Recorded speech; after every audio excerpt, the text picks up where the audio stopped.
Antelope, ça fait à peu près 6 ans que... Enfin, ça fait 6 ans que vous existez. Vous êtes une trentaine de salariés et vous avez comme clients des gros clients comme Arkea, Raiffeisen. Si je dis des erreurs, tu me corriges surtout. Une présence internationale, donc déjà un grand bravo hein, pour cette aventure. Et des business angels comme Céline Lazorte ou Philippe Kosciusko-Morizet. Est-ce que tu peux nous dire comment l'offre a évolué depuis le lancement et nous décrire actuellement l'offre que vous proposez chez Antelope Solutions? Alors l'offre, effectivement, au lancement, l'offre initiale, c'était le paiement mobile sans contact. Donc mettre la carte Visa, Mastercard dans le téléphone portable avec toutes les contraintes de sécurité que ça impose, puisqu'on va mettre dans le téléphone portable les mêmes clés de paiement que vous avez dans la puce de votre carte à puce. Et ça a évolué vers la carte digitale dans sa globalité. C'est-à-dire qu'on est passé d'un monde où la carte était quelque chose de simple. On personnalisait la carte, on l'envoie au client, le client paye avec, éventuellement la bloque s'il y a un problème. On arrive dans un monde où la carte maintenant va être digitalisée dans des téléphones, dans des montres, chez des marchands, etc. Avec une carte qui est souvent digital first, c'est-à-dire plus de support plastique et qui offre des possibilités extraordinaires pour les clients.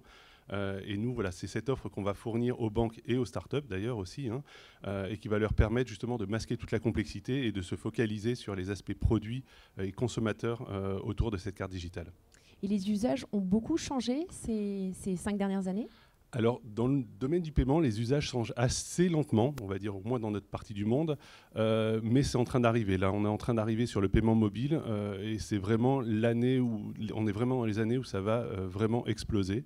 Après, côté e-commerce, ça va changer, mais de manière un peu plus transparente. On est sur des technologies de fond, mais qui ne vont pas révolutionner l'expérience utilisateur. Donc l'offre que vous avez lancée il y a 6 ans, finalement, je dirais, a évolué naturellement d'un point de vue technologique, mais finalement, c'était votre offre de départ. Tu sentais déjà, il y a 5 ans, ce besoin-là? De toute façon, c'était une évidence que le mobile allait devenir l'objet central. Aujourd'hui, c'est l'objet central pour quasiment tout. C'est évident que ça allait l'être pour le paiement aussi. On a eu beaucoup de chance, quelque part, au début, de partir sur ce paiement sans contact Visa, Mastercard, avec des contraintes de sécurité énormes, qui nous permettent maintenant de développer extrêmement sereinement tous ces produits de l'avenir, avec ces mêmes niveaux de qualité et de sécurité que pour ce paiement mobile sans contact. Alors, vous avez des volontés d'expansion très importantes, puisque vous voyez déjà bientôt sur Mars.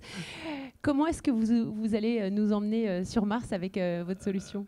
Alors, effectivement, on a pas mal. Il y a énormément de choses qui sont passées depuis le début. Hein. Quand on est une banque et vendre en B2B, quand on est une fintech, vendre en B2B à des banques, les débuts sont difficiles.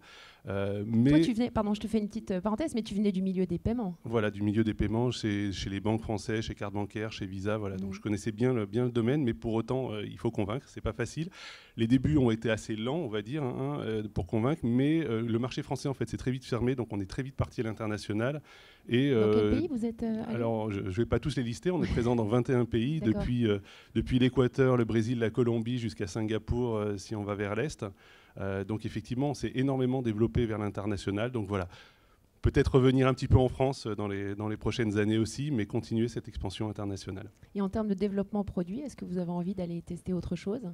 C'est une offre qui est en constante évolution. La carte digitale, aujourd'hui, il n'y a pas de choses définies, de frontières établies. Il y a beaucoup de choses à inventer.